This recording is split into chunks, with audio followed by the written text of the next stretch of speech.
مين بيحسسك بالذنب؟ ليه بيحسسك بالذنب؟ بيستفاد ايه لما بيعمل كده؟ وليه انت بتفضل تحس بالذنب رغم ان انت متألم، رغم ان انت عارف ان انت دلوقتي بتحس بالذنب؟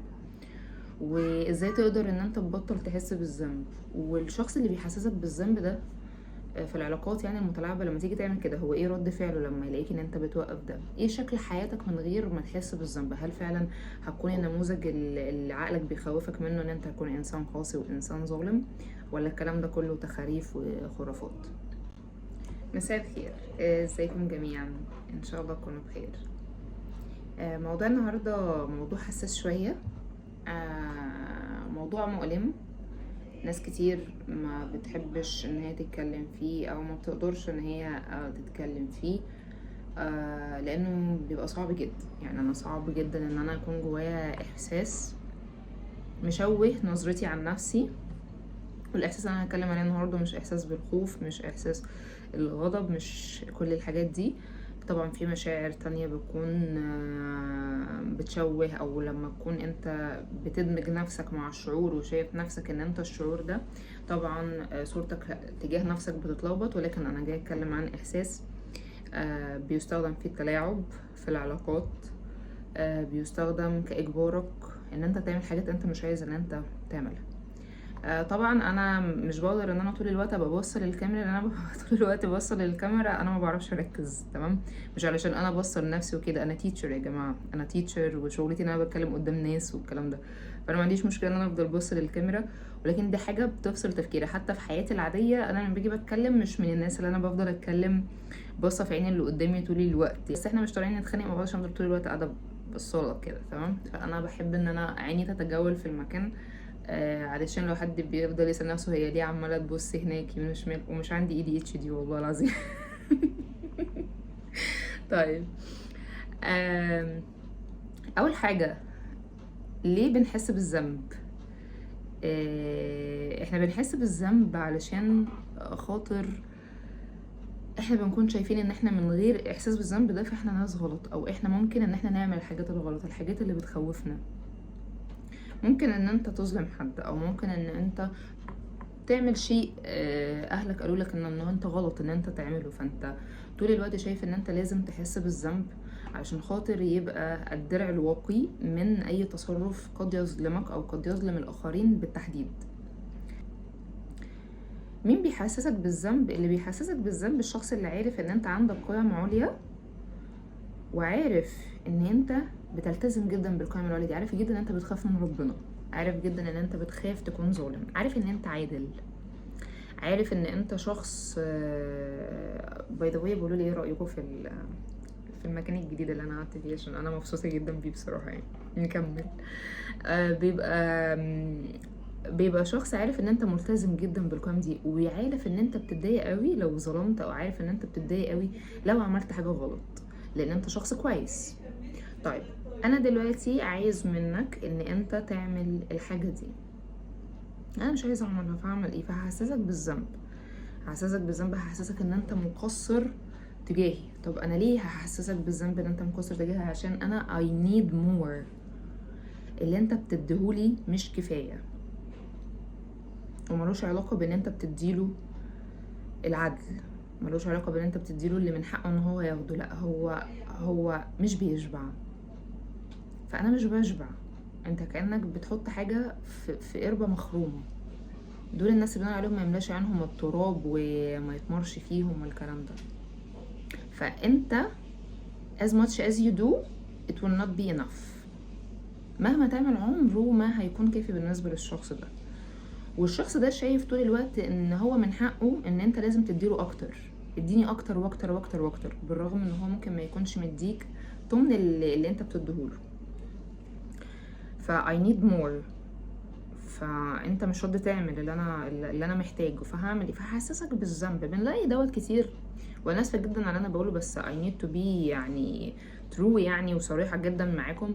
بنلاقي دوت كتير في العلاقات، بيكون علاقات عاطفيه، فهو يبتدي يطلب منها حاجات مش لطيفه، فهي ترفض، فيحسسها بالذنب. لو انت ما بقيتيش بتحبيني، انت كذا كذا كذا كذا. انا اديت لكم مثال صارخ علشان بس النموذج يكون واضح قدامنا. يعني طبعا اي بنت بتتفرج عليا في الوقت دوت وانا وذكرت المثال ده وانس ان انت سمعتي مني ده، فممكن دي يكون مسج ليكي. مش ممكن لو انت مرتي بده هتمر بده وات ايفر، ف if you a girl يعني طالما حضرتك انثى فانت لازم تكوني عارفه الداينامكس دي، لان المفروض ان حضرتك اصلا ما تعمليش اي حاجه غصب عنك وات ايفر ايه هي، ايا كانت ايه هي. تمام. اي حد يحسسك بالذنب ان انت المفروض ان انت تنتقصي وتنزعي جزء من كرامتك وجزء من قيمتك علشانه، فانت تعرفي حضرتك ان الشخص دوت شخص مش محترم، والشخص ده لو طبعا بيطلب حاجه مش محترمه، والشخص دوت شخص مش كويس وعايز يظلمك وعايز يستفيد منك، عايز يتغذى عليكي. دي نقطه. فاللي عايز يحسسك بالذنب هو الشخص اللي عايز يستفيد من طاقتك وعايز يتغذى عليك وعارف ان انت مش هتوافق بالمنطق، فانا هخليك توافق غصب عنك بالذنب. فهحسسك بالذنب، هحسسك ان انت مقصر معايا، هحسسك ان انت مقصر مع ربنا، هحسسك ان انت بلا اخلاق، هحسسك ان انت بلا قيم، هحسسك ان انت تخليت عن القيم وعن المبادئ وعن الأصول، وتخليت عن المتعارف عليه والمعتاد عليه والعادات والتقاليد وأي حاجة بقى كده، يعني أي حاجة بقى شبه كده بقى انتوا خلاص انتوا عارفين. فأنا المفروض هحسسك ان انت بتعمل كده عشان تسمع كلامي، ترجع لي تمشي في المسار بتاعي، تخرجش بره المسار بتاعي خالص. بتحس بإيه وانت حاسس بالذنب؟ أولا انت لما بتحس بالذنب اولا بتحس ان انت مش عارف، انت طول الوقت بيكون عندك سؤال: هو انا فعلا وحش؟ هو انا وحش فعلا ولا انا كويس؟ هو ليه مش مقدر؟ هو ليه ده بيحصل معايا؟ طب انا عملت كل حاجه، المفروض ان انا اعمل ايه اكتر من كده؟ تحس ان انت مش كفايه، تحس ان انت مهما عملت عمرك ما هتكون قد الحاجه المتوقعه منك او قد الحاجه المطلوبه منك. بتحس ان انت محتاج ان انت تنسى تماما انت مين، تنسى تماما اي حقوق ليك. انت وانس ان انت عايز ترضي الشخص ده، فالشخص ده هيبتدي يضغط عليك. فانا عايزه اضغط عليك، انا عايزه اقول لك ان انت مقصر معايا وان انت هتضيع من غير ما تلبي لي الاحتياجات بتاعتي دي، من غير ما تلبيها لي. وكل شخص مستغل بيبقى عنده المبررات المنطقيه، يقوم ساحبك كده ومقعدك جنبه، يفضل يعمل لك غسيل مخ ويقول لك اصل 1 و2 و3، ويدي لك ادله منطقيه تبدو منطقيه يعني، علشان يقنعك ان اللي بيقوله لك دوت الصح، ان هو مش بيضحك عليك، هو عايز يسخرك في خدمته، عايز يخليك عبد عنده. انت المفروض تعمل لي كل اللي انا بقول لك عليه كما هو زي ما انا بقول لك. يعني انا اديت لك المنطق واديت لك الدين، انا مش بضحك عليك ولا اي حاجه، لحد الله. يعني انا لا، انا كويس جدا وانا انسان بتقي ربنا فيك، وانا بضحك عليك في حاجه؟ انا بقول لك المنطق وبقول لك الدين وبقول لك الصح وبقول لك الفلسفه، فالمفروض ان انت تسمع كلامي. طبعا دوت بيستخدم كتير، تلاقيه بيستخدم لك ادله مشوهه، تلاقيه بيستخدم لك كلام مشوه، تلاقيه بيستخدم كلام مش مناسب في الحاله اللي انتوا فيها، كلام مش مناسب للعلاقه بتاعتكم، يستخدم اي حاجه غير منطقيه، اي حاجه هي انت لو جيت فكرت فيها بس كده 5 ثواني، جبت نوته زي دي تمام، رحت اشتريتها 45 جنيه ولا ب50 جنيه، وجبت قلم روتو تمام، وقعدت كده مع نفسك كتبت الدليل اللي هو بيقول لك عليه.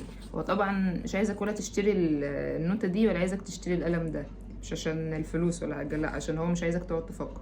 هتقعد تكتب والله فلان الفلاني بيقول لي انا المفروض اعمل الشيء الفلاني علشان خاطر الشيء ده بيرضي ربنا، عشان خاطر هو انسان طيب، عشان خاطر هو انسان جه عليه الدنيا، عشان خاطر هو انسان عمل عشاني، عشان خاطر هو تيجي بقى في الاخر تقوم باصص على النوتة ام 45 جنيه دي. بص طبعا ايه ده، ايه ده الشخص ده بيضحك عليا، فيقوم هو عارف انت بتفكر، فيقوم سحبك يقولك لا انت على فكره انت دماغك بتلعب بيك، الشيطان بيلف في دماغك على فكره، متعرفش مين الشيطان بقى. تلاقي الشيطان واقف اصلا في الزاويه كده بيثقف لهذا الشخص يعني اجلالا وتعظيما، يعني بيبكي من كتر العظمه اللي الشخص ده بيعملها بجد.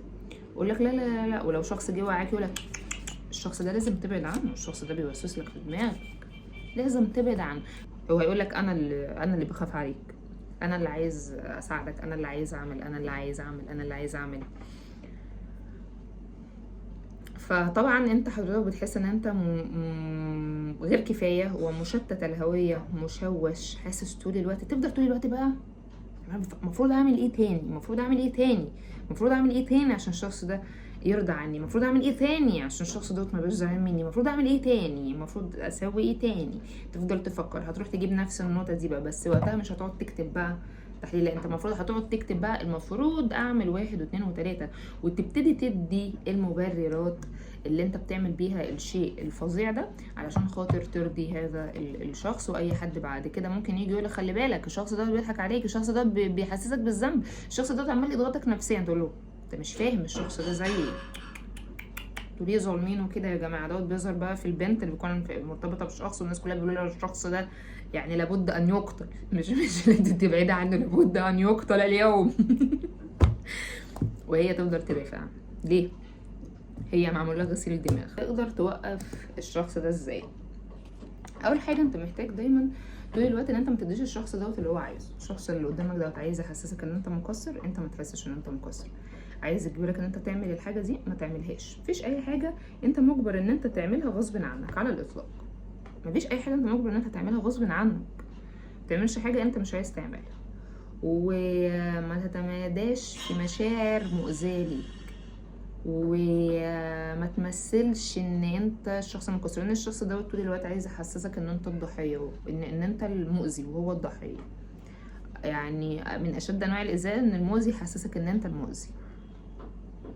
قابلني بقى، اثبت بقى ان انت الضحيه بقى. لو انت راجل اثبت بقى، اثبت بقى ان انت الضحيه. اثبت لي. تثبت لي ازاي؟